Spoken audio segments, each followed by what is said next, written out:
అందరికీ నమస్తే. ఈరోజు మనం 7th క్లాస్లో న్యూ సిలబస్ అయినటువంటి భారతదేశపు భౌగోళిక వైవిధ్యం అనే పాఠ్యాంశాన్ని మనం నేర్చుకుందాం. అయితే ఆల్రెడీ మన 6th క్లాస్లో 4 చాప్టర్స్ మనం డిస్కస్ చేసాం. అయితే చాలామంది సబ్స్క్రైబర్స్ ఏంటన్నారంటే ఇప్పుడున్న అకాడమిక్ ఇయర్లో 6th క్లాస్ సిలబస్ మనకి ఆగస్ట్లో స్టార్ట్ అవుతుంది కాబట్టి ప్రస్తుతం కొన్ని కాన్సెప్ట్స్ ఉన్నాయి 7th 8thలో, అవి జూలై సిలబస్ కాబట్టి వాటిని కొంచెం విశ్లేషిస్తే బాగుంటుందని ఆలోచన చెప్పడం జరిగింది మా సబ్స్క్రైబర్స్. అందుకు ఆ దృష్టిలో పెట్టుకుని 6thలో 4 చాప్టర్స్ మాత్రమే చెప్పాం. ఇప్పుడు 7th క్లాస్లో ఫస్ట్ చాప్టర్ మనం ఈరోజు స్టార్ట్ చేసుకున్నాం. అదేంటంటే భారతదేశపు భౌగోళిక స్వరూపాలు లేదా భౌగోళిక వైవిధ్యం అనే పాఠ్యాంశాన్ని మనకి 7th క్లాస్లో చూపించడం జరిగింది. అయితే ఆల్రెడీ మనం ఈ చాప్టర్ను గతంలో పాత 9th క్లాస్ అవ్వచ్చు, పాత 10th క్లాస్ అవ్వచ్చు, ఇప్పుడున్నటువంటి 10th క్లాస్ అవ్వచ్చు, 9th క్లాస్ అవ్వచ్చు, ఈ పాఠ్యాంశాన్ని మనకి వివరించడం జరిగింది. కాకపోతే సిబిఎస్ఈ ఎన్సీఆర్టీ ఏదైతే సిలబస్ని మనం ఇప్పుడు మక్కీ టు మక్కీ కాపీ చేసామో యాస్టీస్గా ఈ ఎన్సీఆర్టీ బుక్స్ని మనం ఇప్పుడు తర్జుమా చేసి అదే కాన్సెప్ట్ మనం ఇవ్వడం జరిగింది. అయితే ఇందులో ఏ ఏ అంశాలు ఉన్నాయనేది డీప్గా విశ్లేషణ చేసుకుందాం. అలాగే ఈ వీడియోలో మనకి చాలా విశ్లేషణాత్మకంగా ఇందులో మనకు కొన్ని తెలిసిన అంశాలు, కొన్ని తెలియని అంశాలు కూడా మనం డిస్కస్ చేసుకుందాం. పాయింట్ నెంబర్ 1, మనకి ఫస్ట్ ఈ పాఠ్యాంశము అరవింద్ ఘోష్తో ప్రారంభమవుతుంది. ఒక వాక్యంతో అరవింద్ ఘోష్, మన అరవింద్ అని పేరుతో ఇచ్చారు. ఏంటంటే భారతదేశం యొక్క అమెరికా మిగతా ప్రాంతాలతో పోలిస్తే భారతదేశ భౌగోళిక అమెరికా చాలా ప్రత్యేకమైనది, ఆకర్షణీయమైనది అని ఎవరన్నారంటే అరవింద్ ఘోష్ అంటాడు. భారతదేశం యొక్క భౌగోళిక స్వరూపం మిగతా ప్రాంతాలతో పోలిస్తే లేదా మిగతా దేశాలతో పోలిస్తే ఇది ప్రత్యేకమైనది, ఆకర్షణీయమైనదని చెప్పేసి అరవిందులు లేదా అరవింద్ ఘోష్ గారి వివరణతో ఈ పాఠ్యాంశం ప్రారంభమవుతుంది. అట్లాగే తీసుకుంటే ఫస్ట్ ఈ పాఠ్యాంశంలో మనకు జోగ్ అనే జలపాతాన్ని చూపించాడు. జోగ్ జలపాతం, ఈ జోగ్ జలపాతానికి మరో పేరు సరావతి జలపాతం అంటారు. దీనికే మరో పేరు జోరేసెప్ప జలపాతం అంట. చూడండి, జోగ్ జలపాతం సరావతి నది వల్ల ఏర్పడింది, కానీ ఒకసారి జోగ్ జలపాతాన్ని సరావతి జలపాతం అని కూడా పిలుస్తారు పర్యాయపదంగా. దీనికే మరో పేరు జోరేసెప్ప జలపాతం. మనకి ఇది కర్ణాటకలో ఉంది. ఈ జలపాతం ప్రపంచంలో అతి పెద్ద జలపాతం ఏది అంటే జోగ్ జలపాతం. భారతదేశంలో అతి పెద్ద జలపాతం ఏంటంటే జోగ్ జలపాతం. ఈ జోగ్ జలపాతం మనకి కర్ణాటకలో మనం ఉంది. అట్లాగే ప్రపంచంలో అతి పెద్ద జలపాతం ఏంటంటే ఏంజల్ జలపాతం. పెద్ద ఎత్తులో ఉందన్నమాట, చాలా ఎత్తులో ఉన్న జలపాతం ఏంటంటే ఏంజల్ జలపాతం. అది మనకి వెనిజులాలో మనం చూడవచ్చు ఏంజల్ జలపాతాన్ని. కానీ భారతదేశంలో ఎత్తైన జలపాతం అడిగితే జోగ్ జలపాతం లేదా జోరేసెప్ప జలపాతం అని పిలుస్తారు. ఇది ఒక ఫస్ట్ పేజ్తో స్టార్ట్ చేసినటువంటి ముఖ్యమైన కాన్సెప్ట్స్. ఇక మనం డైరెక్ట్ కాన్సెప్ట్లోకి వెళ్ళిపోదాం. అది ఏమిటి అంటే ఫిజికల్ ఫీచర్స్ ఆఫ్ ఇండియా. మనం చాలాసార్లు చాలా క్లాసుల్లో చదివాం భారతదేశ భౌగోళిక స్వరూపాలు. ఫస్ట్ వన్ మనకి ఏంటి? హిమాలయ పర్వతాలు. కూడా వివరించుకుందాం. అయితే చాలా మంది హిమాలయ పర్వతాల గురించి చదివారు. ఇది చిన్న చాప్టర్ కదా, కానీ హిమాలయ పర్వతాలకు ఆ పేరు ఎట్లా వచ్చింది, హిమాలయ పర్వతాలు ఎట్లా ఏర్పడ్డాయో కూడా మనకి అక్కడక్కడ వివరించారు, కానీ విశ్లేషణాత్మకంగా వివరించలేదు. మన ఈ వీడియోలో పిల్లవాళ్ళకి సంపూర్ణంగా ఇవ్వడానికి, మనకి అవగాహన కలగడానికి కొద్దిగా డెప్త్గా వివరించడం జరుగుతుంది కాన్సెప్ట్. ఫస్ట్ వన్, హిమాలయాలు అనే పదం మనకి ఇది యాక్చువల్గా ఒక సాంస్క్రిట్ వర్డ్. ఇది హిమం అంటే మంచు, లయ అంటే ప్రాంతం, మంచుతో కూడుకున్న ప్రాంతాన్ని హిమాలయాలు అని పిలుస్తారు. ఇది ఒక సాంస్క్రిట్ లాంగ్వేజ్ వర్డ్. అయితే టెక్స్ట్ బుక్ ప్రకారం హిమాలయాలు ఏర్పడి ఎన్ని సంవత్సరాలు అయిందంటే 50 మిలియన్ ఇయర్స్ అయింది. 50 మిలియన్ ఇయర్స్ అంటే మనకి కోట్లో తీసుకుంటే 5 కోట్ల సంవత్సరాల క్రితం హిమాలయ పర్వతాలు ఏర్పడ్డాయి. కానీ భారతదేశంలో పురాతన పర్వతాలు ఏవంటే మాత్రం 250 బిలియన్ ఇయర్స్ అంటే సుమారుగా 250 కోట్ల సంవత్సరాల క్రితం 250 కోట్ల సంవత్సరాల క్రితం మనకి ఆరావళి పర్వతాలు ఏర్పడ్డాయి. ఆరావళి. సో భారతదేశంలో పురాతనమైన పర్వతాలు అడిగితే ఆరావళి పర్వతాలు 250 బిలియన్ ఇయర్స్ అన్నాడు. అట్లా కాకుండా మనకి భారతదేశంలో అతి పెద్ద పర్వతాలు హిమాలయ పర్వతాలు. ఈ హిమాలయ పర్వతాలు 50 మిలియన్ ఇయర్స్ బ్యాక్ ఏర్పడిందంట. దీనివల్ల ఏర్పడిందంటే గోండ్వానా భూభాగము ఉత్తరంగా జరగడం వల్ల, గోండ్వానా అనే భూభాగము లారెన్షియా భూభాగంతో విడిపోయి ఉత్తర వైపు జరిగి మనకి పర్వతాలు ఏర్పడ్డాయి. ఇప్పుడు 50 మిలియన్ ఇయర్స్, దాన్ని కోట్లలో మార్చుకుంటే 5 కోట్ల సంవత్సరాల క్రితం ఏర్పడినటువంటిది ఇది. ఇది ఒక పేరాలో చూపించారు. కానీ ఎలా ఏర్పడింది అనే దానికి మనం ఇక్కడ ఒక విశ్లేషణ తీసుకుంటే, మనకి ఒకప్పుడు భూభాగాలు ఎట్లా ఉండేవంటే, ఇది ఒక ఆఫ్రికా ఖండం అనుకుందాం. ఇట్లా అంటే ఒక షేప్ లేదు ఆ రోజుల్లో, భూభాగాలకు ఇంక షేపులు రాలేదు. అట్లాగే ఇది ఒక ఆస్ట్రేలియా ఖండం, ఇది ఒక అంటార్కిటికా ఖండం, ఇక్కడ ఒక ఇండియా పలక ఉండేది. ఇక్కడ ఇది ఒక యూరేషియా ఈ భూభాగం, ఇది ఒక యూరేషియా భూభాగం, ఇది యూరేషియా, దీన్ని యూరేషియా భూభాగం అనేవారు. దీన్ని ఆఫ్రికా అనుకోండి. అట్లాగే ఇక్కడ దక్షిణ అమెరికా, ఇక్కడ ఉత్తర అమెరికా, ఇలా ఖండాలు ఉండేవి ఒకప్పుడు. అంటే ఇంకా ఖండాలకి ఒక స్వరూపం రాలేదు. ఇది ఆస్ట్రేలియా, ఇది అంటార్కిటికా, ఇది ఇండియా, ఇది ఆఫ్రికా, ఇది సౌత్ అమెరికా, ఇది నార్త్ అమెరికా, ఇది యూరేషియా. ఇట్లా ఉండేది ఒకానొకప్పుడు. అయితే ఏమైందంటే, ఈ దక్షిణ వైపు ఉన్నటువంటి ఈ భూభాగాన్ని మనం గోండ్వానా అని పిలిచేవారు, పైనుండి భూభాగాన్ని లారెన్షియా అని పిలిచేవారు. ఇది గోండ్వానా భూభాగం, దీన్ని లారెన్షియా భూభాగం అనేవారు. లారెన్షియా ఉత్తర వైపు ఉన్న భూభాగాన్ని లారెన్షియా అని, దానికి మరో పేరు అంగారా. అంగారా లేదా లారెన్షియా భూభాగం, పైనుండి భూభాగాన్ని పిలిచేవారు, కింద ఉన్న భూభాగాన్ని గోండ్వానా అని పిలిచేవారు. అయితే సుమారు 50 మిలియన్ ఇయర్స్ బ్యాక్, ఇంకా బ్యాక్ తీసుకుంటే 75 మిలియన్ ఇయర్స్ బ్యాకే మనకి ఏమైందంటే, ఈ యొక్క ఇండియా యొక్క ఒక పలక అనేది ఇలా పైకి జరగడం మొదలైంది.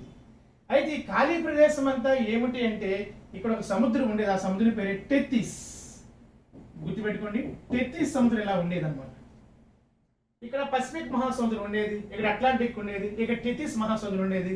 ఈ వైపున మనకి ఇండియన్ ఓషన్ ఉండేది. ఇండియన్ ఓషన్ ఈ భాగంలో ఇండియన్ ఓషన్ ఉండేది.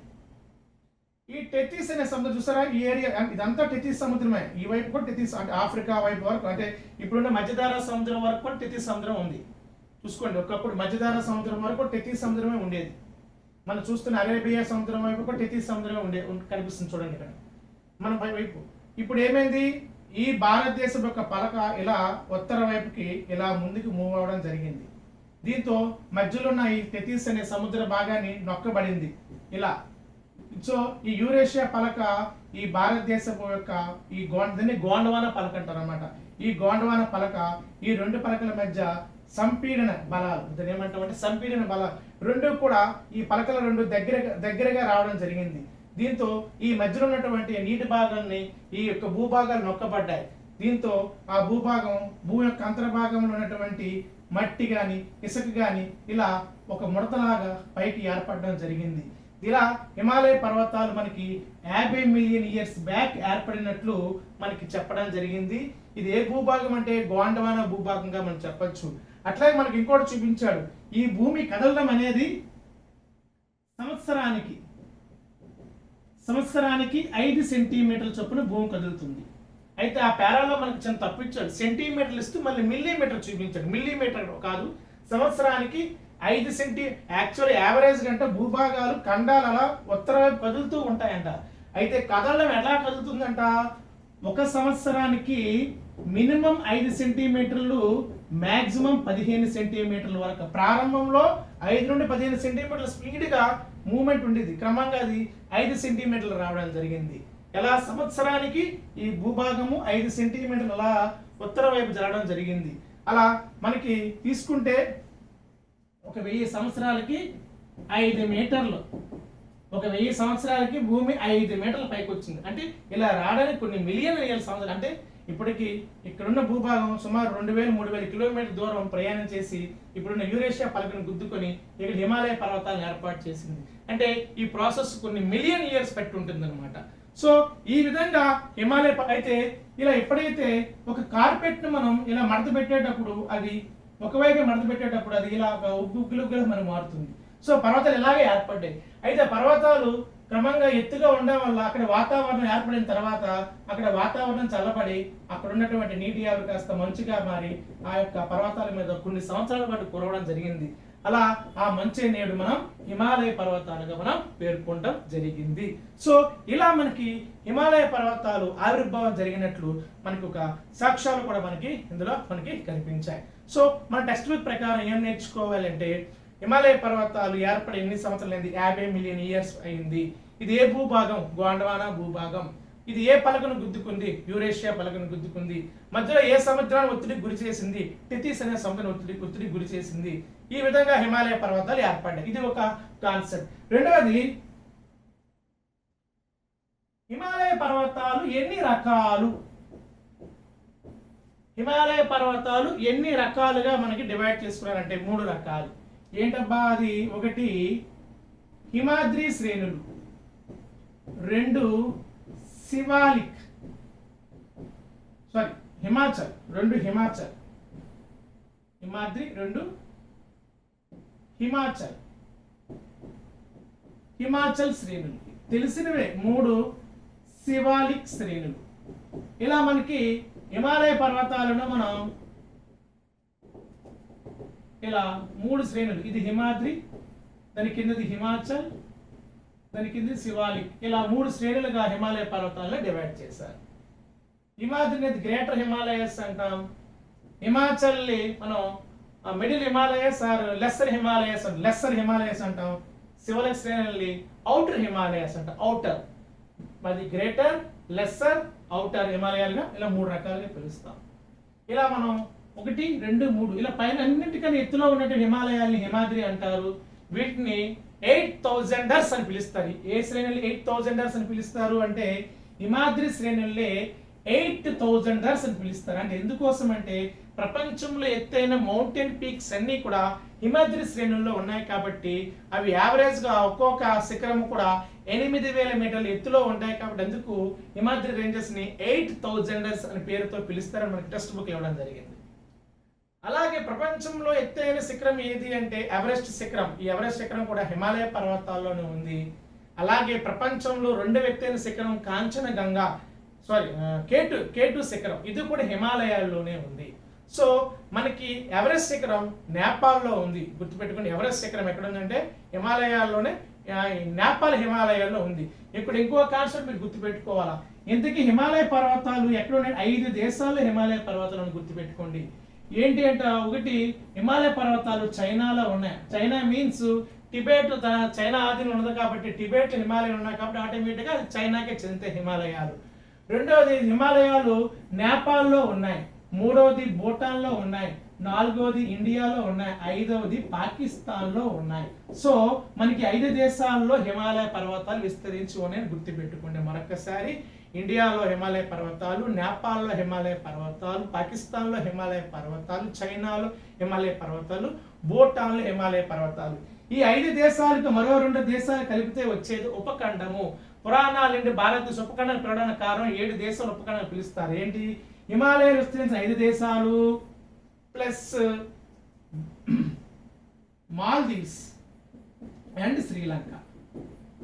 మాల్దీవులు, శ్రీలంక, వీటిని కూడా కలుపుకుంటే మనం ఉపఖండంగా పిలవచ్చు. ఉపఖండంలో మనం 7 దేశాలను చూడవచ్చు. అంటే హిమాలయాలను 5 దేశాలు ప్లస్ మాల్దీవులు, శ్రీలంకను కూడా మనం కలుపుకుంటే భారతదేశపు ఉపఖండంగా మనం వీటిని పిలుస్తాము. సో ఉపఖండంలో ఉన్న దేశాలు ఏమంటే హిమాలయాలు విస్తరించిన 5 దేశాలు ప్లస్ మరో 2 దేశాలైన మాల్దీవులు, శ్రీలంకను కలుపుకుంటే భారతదేశపు ఉపఖండంలో భాగంగా ఆ దేశాలు ఒకప్పుడు మనకి విస్తరించున్నాయని మనం ఇక్కడ అర్థం చేసుకోవాలా.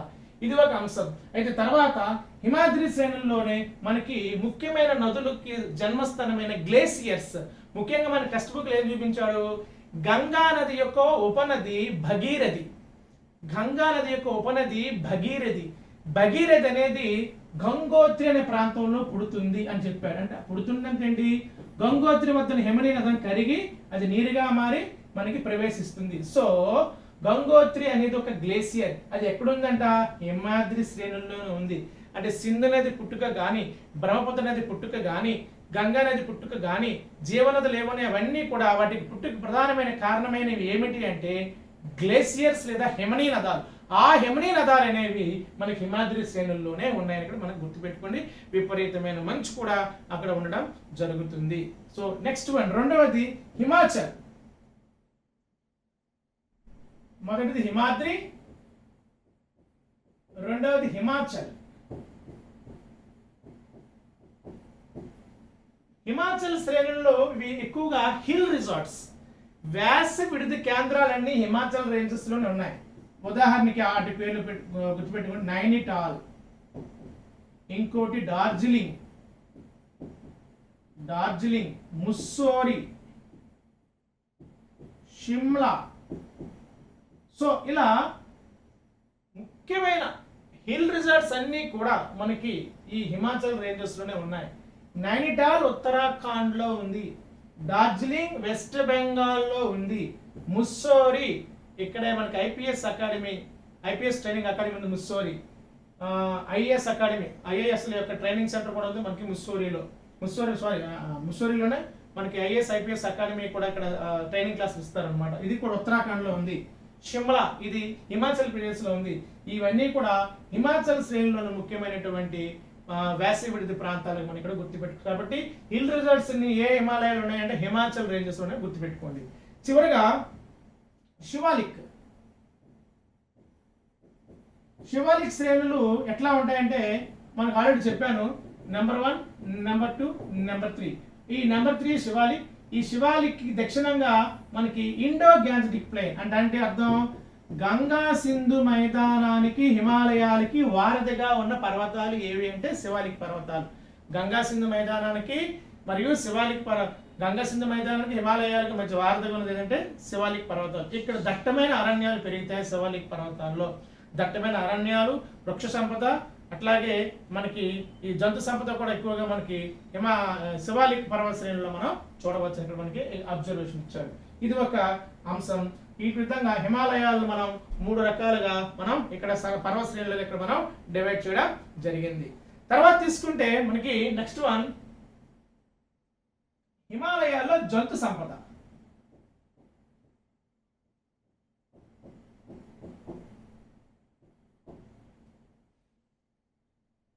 హిమాలయాల్లో మనకి ముఖ్యమైన జంతు సంపద ఏమున్నదని ఇక్కడ మనకి డిస్కస్ చేసుకున్నట్లయితే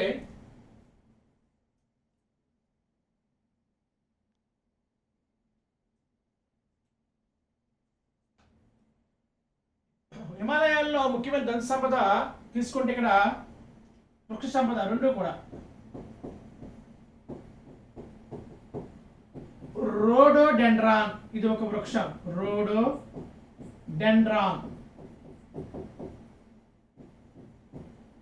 నెక్స్ట్ రోడోడెండ్రాన్ మోనాల్, ఇది ఒక జంతువు. ఈ మోనాల్ అనేది మనకి వాస్తవంగా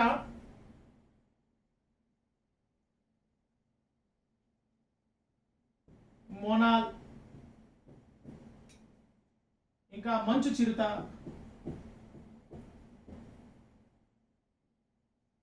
అట్లాగే బియాస్ అనే నది, ఇవి టెక్స్ట్ బుక్ లో మనకు చూపించారు.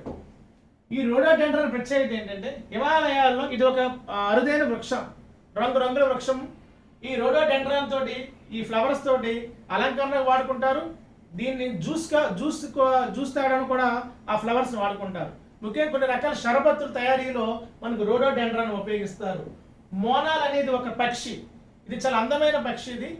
ఇది మగ పక్షి, ఆడపక్షులు అందులో రంగురంగులుగా కనిపించే బ్లూ కలర్లో, లైట్ వైలెట్ కలర్లో రకరకాల అందమైన ఆకర్షణ కనిపించే ఈ మగ పక్షులు ఏవైతే ఉన్నాయో మోనాల్ పక్షులు కూడా మనకి హిమాలయ పరిసర ప్రాంతాల్లో మనకు కనిపిస్తాయి.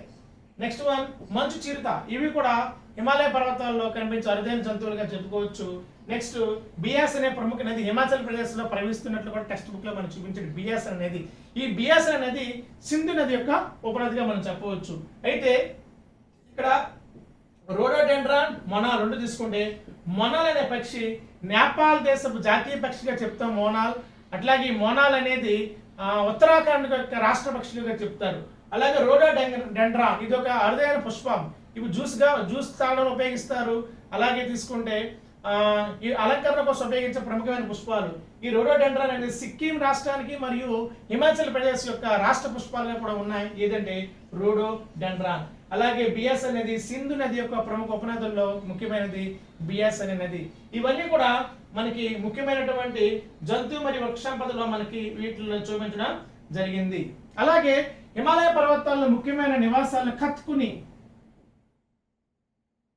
అని పిలుస్తారు.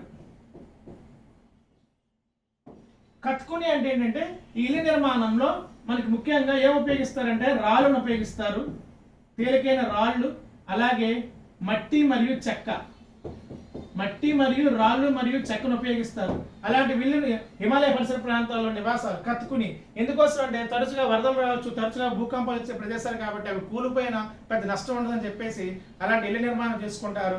అలాగే వేసవి కాలంలో లేక శీతాకాలంలో కూడా అక్కడ ఎక్కువగా చలిగా ఉంటుంది కాబట్టి అవి మరికొద్దిగా ఆ రాళ్ళు వెచ్చదనాన్ని ఇస్తాయి కాబట్టి ఇంటికి, అందుకు కత్కుని లాంటి ఇల్లును నిర్మాణం చేసుకున్నారు మనకి ఈ యొక్క హిమాలయ పరిసర ప్రాంతాలు నివసించే ప్రజలుగా మనం చెప్పొచ్చు. సో అట్లాగే ఈ హిమాలయ పర్వతాలకు మరో పేరు ఏషియన్ వాటర్ గేట్స్ అని పిలుస్తామండి. Asian water gates, Asian water gates. Asian water gates అని మనం వేటిని పిలుస్తామంటే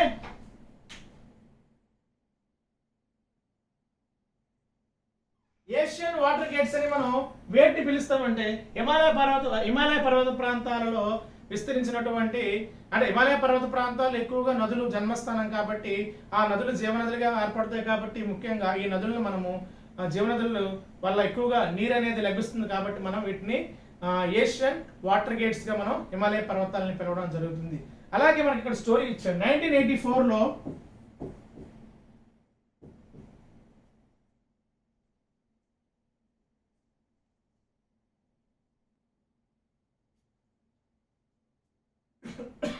అలాగే ఈ యొక్క హిమాలయ పర్వతాలు మన ఏషియన్ వాటర్ గేట్స్ అని పిలుస్తారు. సో ఎందుకోసం అంటే అక్కడ ముఖ్యంగా ప్రముఖమైన నదులన్నీ కూడా జన్మస్థానం అదే కాబట్టి ఇది ఒక అంశంగా మనం చెప్పవచ్చు. అలాగే 1984లో సంఘటన జరిగింది. ఆ సంఘటన ఏంటంటే అందరికీ తెలిసిందే, అంతరిక్షంలోకి వెళ్ళిన మొదటి భారతీయుడు ఎవరు? రాకేష్ శర్మ అంతరిక్షంలోకి వెళ్ళిన తర్వాత అప్పటి ప్రధానమంత్రి ఇందిరా గాంధీతో మాట్లాడతారు అన్నమాట. ఏమని మాట్లాడతారు? అంతరిక్షం నుంచి మాట్లాడతారు. ఒకటి భూమి అక్కడి నుంచి ఎలా కనిపిస్తుంది ఆమె రాకేష్ శర్మ గారు అడిగితే భూమి నాకు స్పష్టంగా నీలంగా కనిపిస్తుందని చెప్తాడు. రెండవది సారే జహాస అచ్చా అనే గీతాన్ని కూడా ఆలపిస్తారు. ఎవరంటే మనకి రాకేష్ శర్మ. ఇది కూడా మనకి పాఠ్యాంశంలో చూపించడం జరిగింది. ఇది ఒక అంశం హిమాలయ పర్వతాలు. అలాగే మనం వినేమంటాం, ఇందాక చెప్పాను కత్కుని మరియు దజ్జి దీవరి. కత్కుని అండ్ దజ్జి దేవరి ఈ రెండు ఒకటే. కత్కుని అన్న దజ్జి దేవరి అంటే ఏంటి? కత్కుని దజ్జి దేవరి అంటే మీరు చెప్పాను నివాసాలు. ఏంటి నివాసాలు అంటే హిమాలయ పర్వతాల్లో ఇల్లు వెచ్చదనం కోసం రాళ్ళను అలాగే మట్టిని చెక్కలను ఉపయోగించి చేసుకునే నిర్మాణాలను మనం కత్కుని లేక దజ్జి దేవరి అని కూడా పిలవడం జరుగుతుంది. నెక్స్ట్ యాక్చువల్గా ఇంకో కాన్సెప్ట్ ఏంటి, అసలు ఎందుకు హిమాలయ పర్వతాలు అంత చల్లగా ఉంటాయి? అంత చల్లగా ఉండడానికి హిమాలయ పర్వతాలు చాలా రకాల పర్వతాలు ఉన్నాయి. మనకి మహేంద్రగిరి పర్వతాలు ఉన్నాయి, ఆరావళి పర్వతాలు ఉన్నాయి, అలాగే నీలగిరి పర్వతాలు ఉన్నాయి. కానీ ఎందుకు హిమాలయ పర్వతాలు చల్లగా ఉంటాయంటే దానికి కారణం ఒకటి, హిమాలయ పర్వతాలు ఇవి విశాలమైన పర్వతాలు, కొండ ప్రాంతాలు. సో ఇక్కడ ఏమవుతుందంటే ఈ చల్లని గాలులు బయటికి తప్పించుకోలేక అక్కడే చల్లని గాలులు ఉండిపోతాయి అన్నమాట.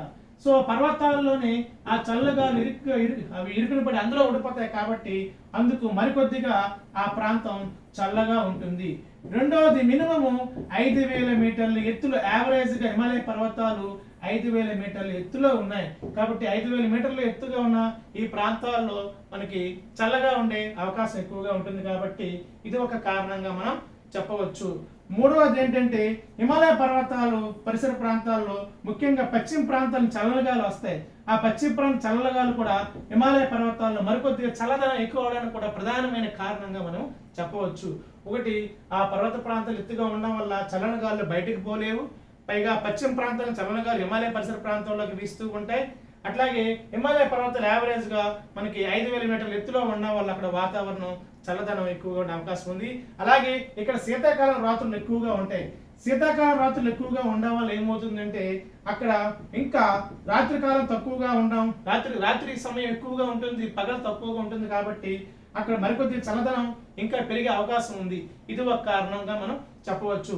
అయితే ఇక్కడ మరి సూర్యకాంతి పడదంటే సూర్యకాంతి పడుతుంది, కానీ ఇక్కడ అల్బిడో పర్సంటేజ్ ఎక్కువ ఉంటుంది. అల్బిడో అంటే ప్రతిఫలం. అంటే ఇక్కడ పడినటువంటి వేడి తిరిగి వెనక్కి వెళ్ళిపోతుంది.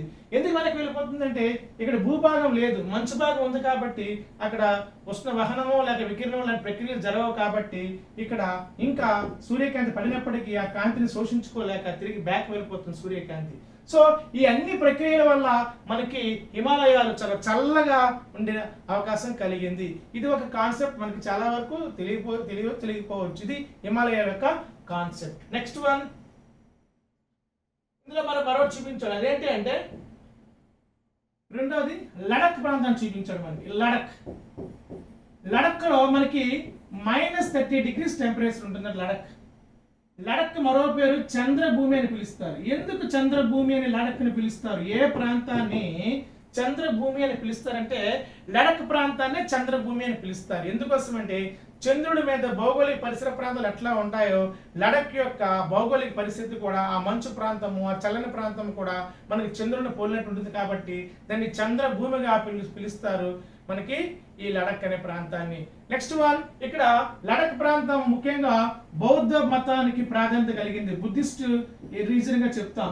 ఇక్కడ లోసర్ అండ్ హెమిస్ అనే పండుగ జరుపుకుంటారు. హెమిస్ అండ్ లోసర్ హెమిస్ అనే పండుగలు ముఖ్యంగా బౌద్ధ కల్చర్ పండుగలు. సాధారణంగా లోసర్ అనే పండుగ మార్చిలోని, హెమిస్ అనే పండుగ జూలైలో జరుపుకుంటారు. ఇవి బౌద్ధ మత ఆచారాలు కలిగినటువంటి పండుగలు. ఈ లోసర్ హెమిస్ అనేవి మనకి లడఖ్లోనే జరుపుకునే ముఖ్యమైన పండుగలు. ఇక్కడ -30 degrees టెంపరేచర్ ఉంటుంది.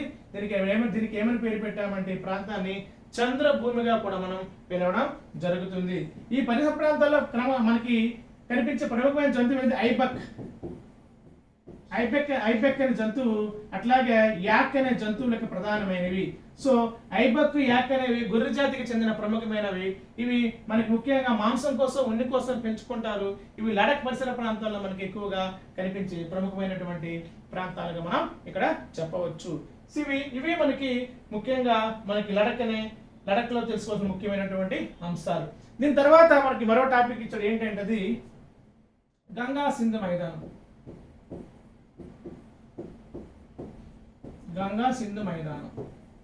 దీన్ని ఇండో గ్యాంజెటిక్ ప్లేన్ అని పిలుస్తాం. ఈ గంగా సింధు మైదానం ఎట్లా ఏర్పడిందో మన అందరికీ తెలిసిందే కదా. ఎట్లా ఏర్పడిందండి ఇది గంగా సింధు మైదానం అంటే? ఈ హిమాలయ పర్వత ప్రాంతాల్లో సింధు నది పుట్టి ఇలా వచ్చి ఇలా పాకిస్తాన్ ఇలా పోతుంది. అలాగే గంగా నది ఇలా వచ్చి ఇలా ప్రవహించి ఇట్లా బంగాళాఖాతంలో కలుస్తుంది. అలాగే బ్రహ్మపుత్ర కూడా ఇలా వచ్చి అది కూడా బంగాళాఖాతంలో కలుస్తుంది. సో ఇలా ఈ నదులు మనకి ప్రవహించి సముద్రం దగ్గర కలిసే పరిసర ప్రాంతాలలో మనకి డెల్టాలను ఇలా ఏర్పాటు చేస్తాయి. ఇలా కావచ్చు, లేక ఇలా కావచ్చు. ఇలా డెల్టాలు మనకి ఏర్పాటు చేస్తారు. ఇలా డెల్టాలు ఏర్పాటు చేసే ప్రాంతాలు సారవంతంగా ఉంటాయి ఆ ప్రాంతాలు. సో ఈ గంగా సింధు మైదాన ప్రాంతాల్లో ముఖ్యంగా మనకి ఏం చూపించాడు? గంగా సింధు మైదాన ప్రాంతంలో వెస్ట్ బెంగాల్ పరిసర ప్రాంతాలు, ఉత్తర మైదాన పరిసర ప్రాంతాలు, అలాగే ఈ పరిసర ప్రాంతాలు ఏ విధంగా పంటలు పండిస్తారు, మల్టీ క్రాపింగ్ ఎలా పండిస్తారు, బహుళ పంటలు ఏ విధంగా పండిస్తారు అనేది మన గంగా సింధు మైదాన ప్రాంతంలో చూపించారు. ముఖ్యంగా గంగా సింధు మైదాన ప్రాంతంలో ప్రముఖమైన నదులు ఏంటంటే ఒకటి గంగా, ఇంకోటి యమున, ఇంకోటి బ్రహ్మపుత్ర. గంగా, యమున, బ్రహ్మపుత్ర. అందులో యమున నది ఒడ్డున ప్రముఖమైన నగరం ఏదంటే ఢిల్లీ. ఢిల్లీ అనేది ఏ నది ఒడ్డున ఉందంటే యమున నది ఒడ్డున మనకి ఉంది. అట్లాగే వారణాసి, పాట్నా అనే నగరాలు ఏ నది ఒడ్డున ఉన్నాయంటే మనం గంగా నది ఒడ్డున ఉన్నాయని మనం చెప్పుకోవచ్చు. అట్లాగే మనకి ప్రముఖంగా గంగా అవచ్చు, యమున అవచ్చు, బ్రహ్మపుత్ర అవచ్చు, కావేరి అవచ్చు, గోదావరి అవచ్చు, నర్మదా అవచ్చు, తపతి, ఇవన్నీ పవిత్ర నదులుగా భావిస్తాం. వీటన్నీ కూడా ప్రముఖమైన గాడెస్, దేవతల పేర్ల మీదుగా, దేవుళ్ళ పేరు మీద ఈ నదులకి పేర్లు పెట్టడం కూడా జరిగిందని మనం ఇక్కడ అర్థం చేసుకోవాలి. అట్లాగే మనకి గంగా సింధు మైదాన పరిసర ప్రాంతాల్లో మనకు కనిపించే కొన్ని రకాల వృక్ష సంపద, జంతు సంపద మనం ఏమైనా చూడవచ్చా అంటే ముఖ్యంగా ఘరియాల్, అలాగే నెమలి, అలాగే కోబ్రా, కింగ్ కోబ్రా, ఇవి మనం మైదాన ప్రాంతంలో చూడవచ్చు. ఈ నెమలి అవచ్చు, గరియాలు అంటే అర్థం మొసళ్ళు అన్నమాట. ఇవి సుమారు 2 నుంచి 5 మీటర్ల పొడవున ఉంటాయి మొసళ్ళు. ఈ గరియాల మొసళ్ళు ఎక్కువగా బ్రహ్మపుత్ర నది, సింధు నది, గంగా నది పరిసర ప్రాంతాల్లో ఇలాంటి మొసళ్ళు, గరియాలనే మొసళ్ళు మనం చూడవచ్చు. అలా కింగ్ కోబ్రా అంటే మనం ఈ త్రాచుపాము, ఈ కింగ్ ఏవైతే ఉన్నాయో ఇవన్నీ కూడా మనం నెమలి, మన జాతీయ పక్షి ఏదంటే నెమలి, ఇవన్నీ కూడా మనం మైదాన ప్రాంతంలో కనిపించే ముఖ్యమైన జంతురాశిగా మనం ఇక్కడ చూడవచ్చు. మైదాన ప్రాంతంలో సారవంతమైన భూముల వల్ల పంటలు బాగా పండే అవకాశం కూడా ఎక్కువగా ఉంటుంది. సో ఈ విధంగా మనకి ఈ గంగా సింధు మైదానం అనేది శివాలిక్ కొండలకి దక్షిణ పరిసర ప్రాంతాల్లో మనకి మన ఇవి అమెరికాయి ఉన్నాయని మనం ఇక్కడ గుర్తుంచుకోవాలి. నెక్స్ట్ వన్, మరో అంశం ద్వీపకల్ప పీఠభూమి.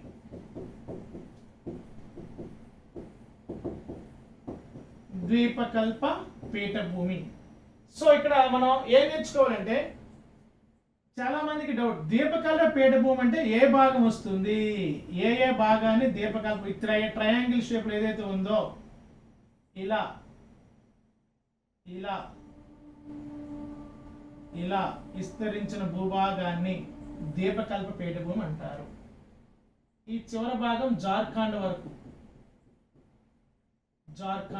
ఇక్కడ రాజస్థాన్ అండ్ గుజరాత్, రాజస్థాన్, ఈ జార్ఖండ్, దక్షిణ వైపున తమిళనాడు వరకు, ఇంకా కిందకు వస్తే కేరళ వరకు కూడా ఈ ద్వీపకల్ప విస్తరించి ఉంది.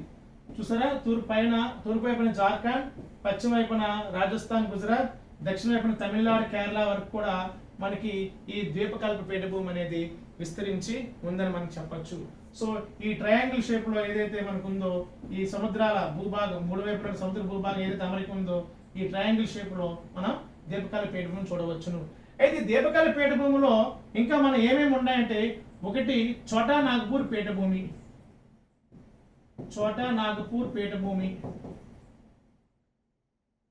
అట్లాగే రెండవది మాల్వా పీఠభూమి. ఈ ప్రధానమైనవి ఛోటా నాగపూర్ పీఠభూమి అండ్ మాల్వా పీఠభూమి, ఇవి చాలా ప్రధానమైనవి మనం గుర్తుపెట్టుకోండి. అట్లాగే ఇంకా మూడవది దక్కన పీఠభూమి. 3 పీఠభూములు కూడా మనకి ఈ ద్వీపకల్ప ఇండియన్ పెనిన్సులా ప్లాట్యూలో భాగం. ఏంటంటి? ఛోటా నాగపూర్ పీఠభూమి, మాల్వా పీఠభూమి, దక్కన పీఠభూమి. ఈ 3 కూడా ద్వీపకల్ప పీఠభూమిలోనే భాగాలుగా మనం చెప్పొచ్చు. ఇందులో అతి పెద్దది ఏది అంటే దక్కన పీఠభూమి. చూసుకొని గుర్తుపెట్టుకోండి. ఈ షేప్ లో మనకు ఉండేదాన్ని మనం ఏమని పిలవాలంటే ద్వీపకల్ప పీఠభూమి పిలుస్తాం. సో ఈ ద్వీపకల్ప పీఠభూమిలో ఈ భాగాలు ఏవి రావు. వెస్ట్ బెంగాల్ కూడా ద్వీపకల్ప పీఠభూమిలో లేదు, గుర్తుపెట్టుకోండి. వెస్ట్ బెంగాల్ కూడా ద్వీపకల్ప పీఠభూమిలో కనిపించదు. సో ఇట్లా మనకి ఈ ఏరియాను ఈ ద్వీపకల్ప పీఠభూమిలో మళ్ళీ మనం సూక్ష్మంగా డివైడ్ చేసి ఛోటా నాగపూర్ పీఠభూమి, మాల్వా పీఠభూమి, అట్లాగే దక్కన పీఠభూమి కూడా ద్వీపకల్ప పీఠభూమిలోనే భాగాలుగా మనం ఇక్కడ డిస్కస్ చేసుకోవాలి. అయితే ఇక్కడ మరో అంశం చూపించాడు, ఏంటంటే దక్కన పీఠభూమి కొద్దిగా హైలైట్ చేశాడు. దక్కన పీఠభూమి ఏంటి? దక్కన పీఠభూమి అంటే మనందరికీ తెలిసిందే, ఇది బంగాళాఖాతం, ఇది అరేబియా సముద్రం, ఇది హిందూ మహాసముద్రం. సో ఈ ఏవైతే తీరానికి దగ్గరగా ఉన్న ఎత్తైన ఈ కనుమలను తూర్పు కనుమలు అంటారు, తూర్పు వైపు ఉన్నది. అలాగే పశ్చిమ వైపు ఉన్నవి పశ్చిమ కనుమలు అంటాం. ఈ తూర్పు కనుమలు పశ్చిమ కనుమల మధ్యలో ఉన్నటువంటి ఈ భూభాగాన్ని మనం దక్కన పీఠభూమి అంటాం. దక్కన పీఠభూమి సాధారణంగా దక్కన పీఠభూమి ఇలా మహారాష్ట్ర నుంచి ఇలా విస్తరించి ఇలా కర్ణాటక అని, తెలంగాణ అని, ఆంధ్రప్రదేశ్ అని, కర్ణాటక అని, తమిళనాడు అని ఇలా మనకి దక్కన పీఠభూమి ఈ విధంగా ఎక్కువ భాగం విస్తరించింది. ముఖ్యంగా మహారాష్ట్రలో దక్కన పీఠభూమి ఎక్కువ భాగం విస్తరించింది చెప్పు. ఛత్తీస్గఢ్, మధ్యప్రదేశ్ ఇవి కూడా దక్కన పీఠభూమిలో భాగాలే. కానీ ఎక్కువ శాతము మహారాష్ట్ర, తెలంగాణ, ఆంధ్రప్రదేశ్, కర్ణాటక, తమిళనాడు ఈ ప్రాంతాల్లో ఎక్కువగా దక్కన పీఠభూమి విస్తరించి ఉంది. మిగతా భాగాలు పశ్చిమ భాగం, ఛత్తీస్గఢ్లో పశ్చిమ భాగం, ఒరిస్సాలో పశ్చిమ భాగం అనేది దక్కన పీఠభూమిలో విస్తరించింది. కానీ ప్రధానమైనవి మాత్రం మనం ఏం చెప్పుకోవాలంటే మాత్రం ఇక్కడ మహారాష్ట్ర ఎక్కువ భాగం, ఆంధ్రప్రదేశ్, తెలంగాణ, అలాగే తమిళనాడు, కర్ణాటక ఈ ప్రాంతాల్లో దక్కనపై విశాలంగా విస్తరించి ఉందని మనం ఇక్కడ గుర్తుపెట్టుకోండి. అలాగే తూర్పు వైపునవి తూర్పు కనుమలు, పశ్చిమ వైపునవి పశ్చిమ కనుమలుగా మనం విస్తరించి ఉన్నాయి. అయితే దక్కన పీఠభూమి పరిసర ప్రాంతాలు ఎక్కువగా మనకి జలపాతాలు ఎక్కువ విస్తరించి ఉన్నాయి. జలపాతాలు మనకి వెనియర్ జలపాతం ఈ వెనియర్ జలపాతం ఎక్కడుంది అంటే మనకు తెలుసు, ఎక్కడ, మున్నార్. ఈ మున్నార్ ఎక్కడుందంటే కేరళలో ఉంది. సో మనం చూపింది కేరళలో మున్నార్లో పరిసర ప్రాంతాల్లో మనకు జలపాతాలు కూడా చూపించడం జరిగింది. ప్రముఖంగా పేటుభూమి ప్రాంతాల్లో జలపాతాలు ఎక్కువగా విస్తరించి ఉంటాయని గుర్తుపెట్టుకోండి. పేటుభూమి పరిసర ప్రాంతాల్లోనే జలపాతాలు అనేవి మనకి ఎక్కువగా విస్తరించి ఉంటాయని ఇక్కడ మనం గుర్తుపెట్టుకోవాలి. సో ఈ విధంగా దక్కన పీఠభూమి ఎట్లా ఉందని చూడ అబ్జర్వ్ చేయండి. తూర్పు కనుమలకి పశ్చిమ కనుమల మధ్య భాగంలో మనకి దక్కన పీఠభూమి విస్తరించి ఉంది. ఈ పీఠభూమి పరిసర ప్రాంతాల్లో జలపాతాలు ఎక్కువగా మనకి విస్తరించి ఉన్నాయని కూడా మనం ఇక్కడ గుర్తుపెట్టుకోవాలి. నెక్స్ట్ వన్,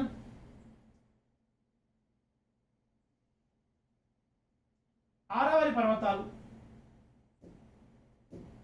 అయితే దక్కన పీఠభూమి పరిసర ప్రాంతాల్లో ఏమున్నాయంటే ముఖ్యంగా చూపించాడు బాంధవగర్. బాంధవగర్ నేషనల్ పార్క్ ఎక్కడుంది? ఇది బాంధవగర్ మధ్యప్రదేశ్లో ఉంది.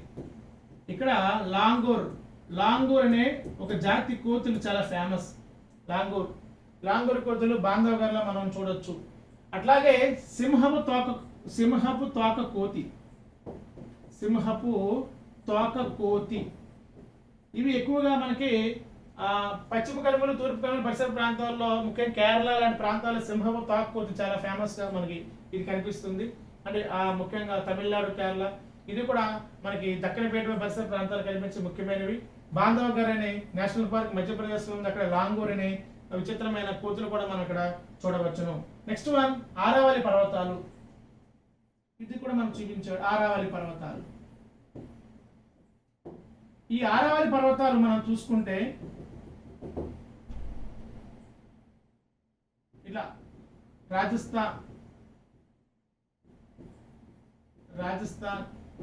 హర్యానా, ఢిల్లీ, గుజరాత్ గుర్తుపెట్టుకోండి. రాజస్థాన్, హర్యానా, ఢిల్లీ, గుజరాత్ ఈ ప్రాంతాల్లో విస్తరించినవే మనకి ఏవి అంటే ఆరావళి పర్వతాలు. భారతదేశంలో పురాతన పర్వతాలు సుమారుగా 250 billion years back, 250 billion years లేదా ఓన్లీ 50 మిలియన్ ఇయర్స్. హిమాలయ పర్వతాలు 50 మిలియన్ ఇయర్స్ బ్యాక్ ఏర్పడితే ఆరావళి పర్వతాలు 250 బిలియన్ ఇయర్స్ బ్యాక్ ఏర్పడ్డాయి అన్నమాట. సో రాజస్థాన్, హర్యానా, ఢిల్లీ, గుజరాత్ పరిసర ప్రాంతాల్లో ఇది స్టేట్స్ కూడా మనం చూపించాడు మనకి టెక్స్ట్ బుక్ లో. రాజస్థాన్, హర్యానా, ఢిల్లీ, గుజరాత్ పరిసర ప్రాంతాల్లో ఇలా ఆరావళి పర్వతాలు విస్తరించి ఉన్నాయి. ఆరావళి పర్వతాలు ఒకప్పుడు మనకి రాయ ఖనిజం అని, జింక్ అని, గ్రానైట్ అని రకరకాల ఖనిజాల కోసం కూడా పురాతన కాలంలోనే తవ్వి తీసినట్లు ఆనవాళ్ళు కూడా మనకి ఇక్కడ చూడవచ్చు. ఇది ఒక అంశంగా మనకి ఆరావళి పర్వతాలు ఇవ్వడం జరిగింది. ఇది చాలా చాలా ఇంపార్టెంట్. ఈ ఆరావళి పర్వతాలకి పశ్చిమ దిక్కులోనే మనకి థార్ ఎడారి ఉంటుంది. థార్ ఎడారి ఇలా తూర్పు దిక్కుకి రాకుండా అడ్డుకున్న పర్వతాలు ఏవంటే ఆరావళి పర్వతాలే. ఒకవేళ తూర్పు దిక్కులో ఆరావళి పర్వతాలు లేకపోతే ఇంకా ఎడారి ఇంకా ఎక్కువ బాగా విస్తరించి ఉండేదేమో అని ఒక నానుడు కూడా మనకి ఉన్నది.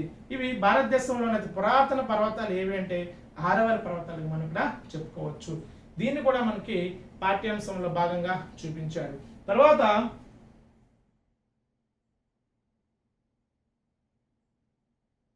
థార్ ఎడారి.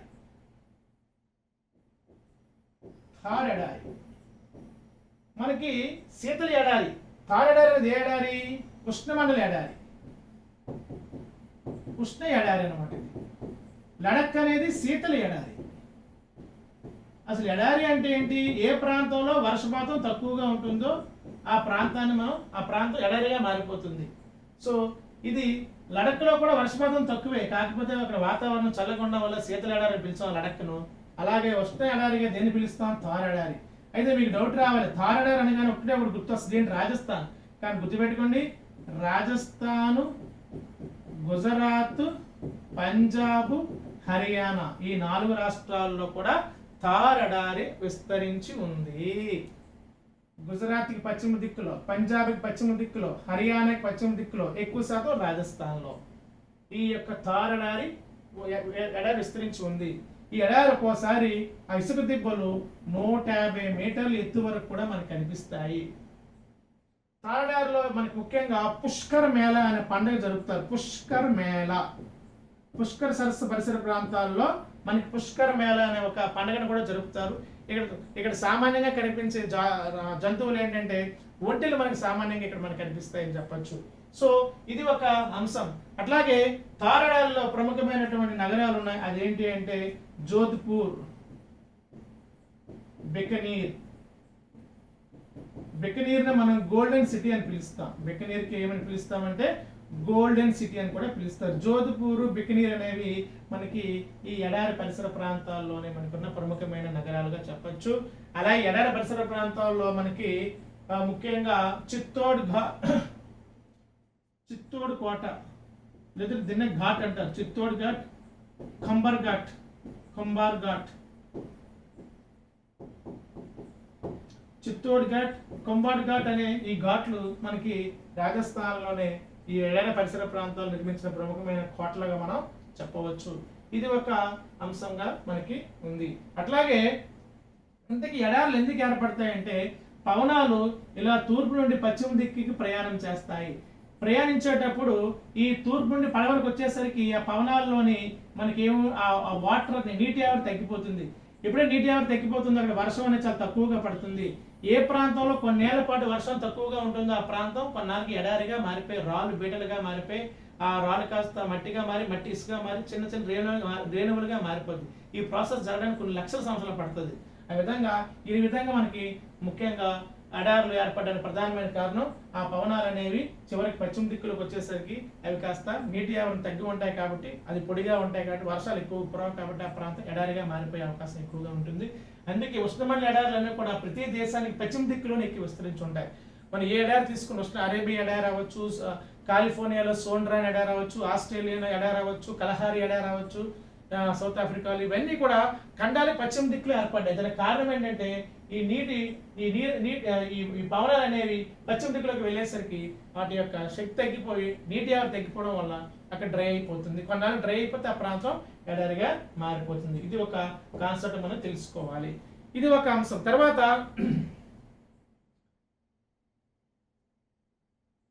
దీవులు. భారతదేశంలో ప్రముఖంగా 2 దీవులు ఉన్నాయి, మన అందరికీ తెలిసిందే. ఏంటి? బంగాళాఖాతంలో ఉన్న ఈ దీవులు అండమాన్ నికోబార్ దీవులు అంటాము, ఇలా ఉంటాయి. అట్లాగే అరేబియా సముద్రంలో దీవులను మనం లక్షద్వీపులు అంటాం. లక్షద్వీపులకి మనం పగడపు దీవులు అంటారు. అండమాన్ నికోబార్ దీవుల్ని అగ్నిపర్వత దీవులు అంటారు. మరొకసారి అండమాన్ నికోబార్ దీవుల్ని అగ్నిపర్వత దీవులు అంటారు, లక్షద్వీపుల్ని పగడపు దీవులు అంటారు. ఈ లక్షద్వీపుల్లో 36 దీవులు ఉన్నాయి సమూహము. అలాగే అండమాన్ నికోబార్ దీవుల్లో 500 దీవులు ఉన్నాయి. సో దీవుల సమూహాన్ని ఏమని పిలుస్తామంటే ఆర్చిపెలాగో అనగా దీవుల సమూహము అని ఆర్చిపెలాగో అని పిలుస్తాం. సో 500 వరకు దీవులు మనకి అండమాన్ నికోబార్ దీవుల్లో కనిపిస్తాయి. 36 దీవులు మనకి లక్షద్వీపుల్లో కనిపిస్తాయి. సో పగడపు దీవులుగా మనం లక్షద్వీపులు అంటాము, అగ్నిపర్వత దీవులను అండమాన్ నికోబార్ దీవులు అంటాము. ఈ పగడపు దీవులు అనేవి అరేబియా సముద్రంలో విస్తరించి ఉన్నాయి. అగ్నిపర్వత దీవులు అనేవి బంగాళాఖాతంలో మనకి విస్తరించి ఉన్నాయని మనం గుర్తుపెట్టుకోండి. సో ఇది ఒక అంశం. అలాగే ఇంకోటి చూపించడు, ఆ ముఖ్యమైన అగ్నిపర్వతం ఎక్కడుంది, దాని పేరే బారెన్ అనే అగ్నిపర్వతం మనం ఎక్కడ చూడవచ్చు అంటే అండమాన్ నికోబార్ దీవుల్లోనే బారెన్ అనే అగ్నిపర్వతాన్ని కూడా చూడొచ్చు. అలాగే అండమాన్ నికోబార్ దీవుల యొక్క రాజధాని పోర్ట్ బ్లేర్. ఆ పోర్ట్ బ్లేర్ దగ్గర సెల్యులర్ అనే ఒక జైలు ఉంది. ఈ జైలు 1896 to 1906 మధ్య నిర్మించారు బ్రిటిష్ వారి కాలంలో. ఈ జైలు సుమారు 690 పైగా రూములు ఉంటాయి ఆ జైల్లో ఉండి. ఒకప్పుడు సుమారు 7 వింగ్స్ 7 బ్లాక్స్ గా ఉంటూ 690 రూములు ఉండేవి. ఇవి దేనికోసం నిర్మించారు బ్రిటిష్ వారు అంటే, ఎవరైనా స్వతంత్రం కోసం పోరాటం చేసే యోధులు నాయకులు ఉంటారో వాళ్ళందరినీ అక్కడ తీసుకెళ్లి ఆ జైల్లో పెట్టి ఒంటరిగా ఉంచేవారు అనమాట. సో అలాగే మనకు తెలుసు కదా, ప్రముఖ వ్యక్తి బత్తుకేశ్వర దత్త అవచ్చు, అలాగే వీడి సావర్కర్ అవ్వచ్చు. వీడి సావర్కర్ బత్తుకేశ్వర దత్తని ఆ సెల్యులర్ జైల్లోనే ఉంచుతుంది. ఈ జైలుకే మరో పేరు కాలాపాని జైలు అంటారు. పూర్వం బ్రిటిష్ వారు మన భారతీయులు ఎవరైతే ఉద్యమాలు చేసిన కాళ్ళు ఉంటారో వాళ్ళని అక్కడ తీసుకెళ్లి జైల్లో పడేసేవారు అనమాట. ఒంటరిగా ఉంటారు, ఒక్కొక్క గది అనమాట. సో అలా ఆ ఈ జైలుకి మరో పేరు కాలాపాని జైలు కూడా పిలుస్తారు. సెల్యులర్ జైలుకే మరో పేరు కాలాపాని జైలు కూడా పిలుస్తారు. సో అది మనకి ఈ జైలు పేరు కూడా మన టెక్స్ట్ బుక్ లో మనకు చూపించండి. అండమాన్ నికోబార్ దీవులు ఉన్నటువంటి ప్రముఖమైన జైలుగా మనం చెప్పొచ్చు. ఇవి ఈ దీవులు, పగడపు దీవులు, ఈ అంశాలు మనకి ఇందులో వచ్చాయి. తర్వాత ఇందులో చూపించిన తర్వాత మనకి ఏంటంటే సముద్ర తీరం. సముద్ర తీరం, డెల్టా, కొన్ని పదాలు వాడాడు. నది ముఖద్వారం, అండ్ లాగూన్, దీనికి లాగూన్ అని పిలవచ్చు. లాగూన్ ముఖ్యమైన లాగూన్లు ఏమంటే చిలక లాగూన్, పులికాట్ లాగూన్. చిలక లాగూన్, పులికాట్, వీటి అర్థాలు తెలుసుకుందాం. భారతదేశ సముద్ర తీరం అంటే సుమారు 15,200 కిలోమీటర్లు ఉంది. హిమాలయాల పొడవు అంట 2,500 కిలోమీటర్ల పొడవు. మన అదనంగా కొన్ని పుస్తకాలు 2,400 ఇచ్చాడు, కానీ ఈ శివంతలో ఏం చూపించండి, హిమాలయాల పొడవు 2,500 కిలోమీటర్లు చూపించాడు. హిమాలయాల పొడవు. భారతదేశ సముద్ర తీర రేఖ పొడవు 15,200. విస్తీర్ణంలో భారతదేశం ఎన్నో స్థానంలో ఉందండి? ప్రపంచంలో 7వ స్థానంలో ఉంది భారతదేశం. అయితే సుమారు ఒక 7 దేశాలతో సరిహద్దులు 7-8 దేశాలతో సరిహద్దులు పంచుకుంటుంది భారతదేశం. అయితే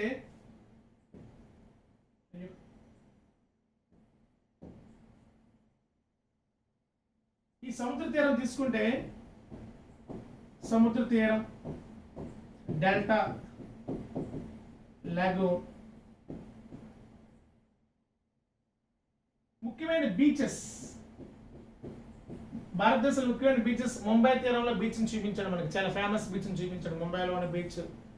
అట్లాగే మనకి ఈ నదులన్నీ కూడా ఏం చేస్తాయంటే, నదులు కొండ ప్రాంతాల నుంచి నదులు వచ్చి మైదాన ప్రాంతంలో ప్రవహించి అవి చివరికి సముద్రంలో కలుస్తాయి. కాబట్టి నదులకు 3 దశలు ఉంటాయి: పుట్టడం కొండ ప్రాంతాలు, ప్రవహించడం మైదాన ప్రాంతాలు, కలవడం సముద్రంలో కలుస్తాయి. సముద్రం కలిసినప్పుడు కొన్ని నదులు ఏం చేస్తాయి అంటే వాటి మార్గం ఒకే వేలో వస్తాయి. ఇలా వచ్చేటప్పుడు సముద్రంలో కలిసేటప్పుడు సముద్రపు నీరు తిరిగి నది తీరం, ఆ నది వైపు ప్రయాణం చేస్తుంది తరంగాలు. ఉదాహరణకి ఇక్కడ నది వస్తుంది ఇలా ఈ సముద్రంలో కలవడానికి. ఈ సముద్ర కెరటాలు ఈ నదిని తోసుకుంటే వెళ్తాయి.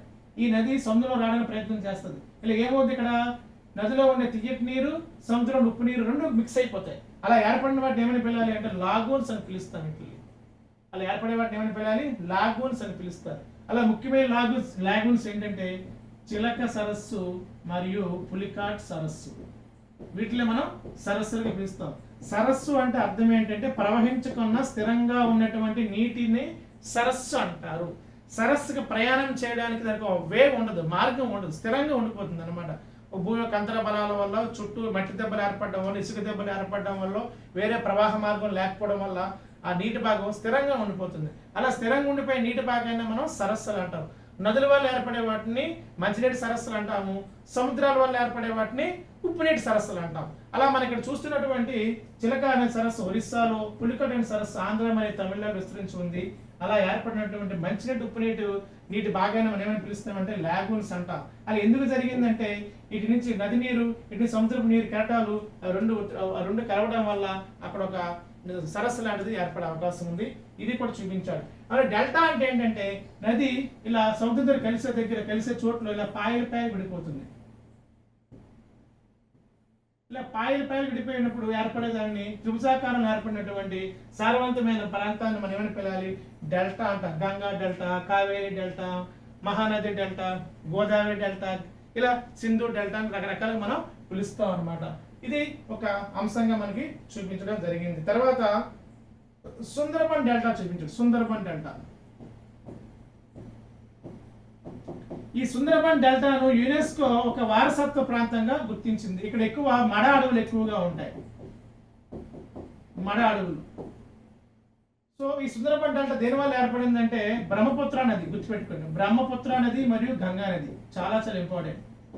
సుందర్బన్ డెల్టా వేటి వల్ల ఏర్పడింది అంటే బ్రహ్మపుత్ర నది మరియు గంగా నది వల్ల ఏర్పడిందే సుందర్బన్ డెల్టా. పశ్చిమ బెంగాల్ మరియు మిగతా భాగం బంగ్లాదేశ్ లో ఎక్కువగా సుందర్బన్ డెల్టా, పశ్చిమ బెంగాల్ మరియు రిమైనింగ్ బంగ్లాదేశ్ విస్తరించి ఉంది.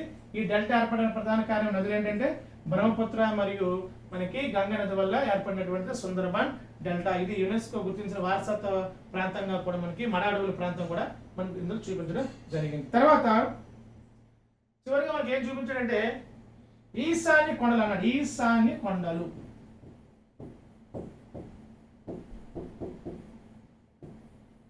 ఈశాన్య కొండల్లో ముఖ్యంగా మేఘాలయ పీఠభూమి,